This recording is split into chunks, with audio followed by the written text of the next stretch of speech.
Prep Sports Extra back at it. Week 3 action joined once again by Hub City Prep's Randy Rosetta. A couple of teams got wins in the city last week, the big schools anyway. We can guarantee that one of them will not this week.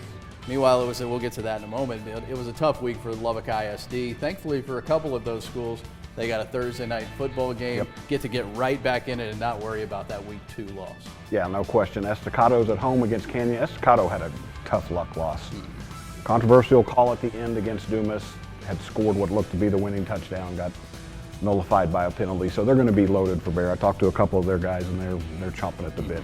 Canyon is a good team, so it's a good challenge. They're going to have their hands full against them. Meanwhile, Coronado goes on the road to Odessa High, gets to play at historic Ratliff Stadium. Mustangs still a little bit out of sync, but I have a feeling this may be where they put it together. Odessa High, of course, started the season against Monterey. Coronado will be challenged, but I feel like this is where DJ Mann marks the W in his win column for the first time. Monterey, part of a doubleheader at Lowry Field, our first one of the season. There on Friday night. Monterey goes against Midland High. Monterey, similar to, there's no controversy, but had a chance to tie the game late against Abilene Wiley, couldn't get it done. Trent White, another 185-yard rushing night. That guy is a horse back there. They're feeding him, and he's racking up yards. Second game of the day will be Lubbock High against Plainview. The Westerners, like Coronado, still winless. Struggled again on the road. Plainview's a team that's also winless. Eric Mims from Paladuro, Ernie Mims' older brother. Put it on Plainview a little bit, 64-41 up at Greg Sherwood Stadium the other night. No telling what will happen there. Westerners need something good to happen this week. Yeah, those Bulldogs had a tough loss against Levelland in week 1 as well. All right, but the big game everybody's talking about, obviously, here in the city.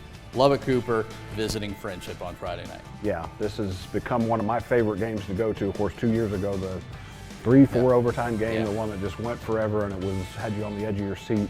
Both teams are really good. Now, Friendship took a little bit of a step back last year, but they've got things going. Lubbock Cooper, it's basically, can Lubbock Cooper's defense continue to not give up anything against a Friendship offense that scored 62 points last week? Chad Ferris, we mentioned him last week, 4 touchdowns in each of the first 2 games. He didn't even play, I think he played 2.5 quarters the other night against Clovis and put up those numbers. But Cooper's not giving up a defensive touchdown. The one score they gave was kind of a fluky, bad punt snap into the end zone that their guy forgot to recover or didn't kick out.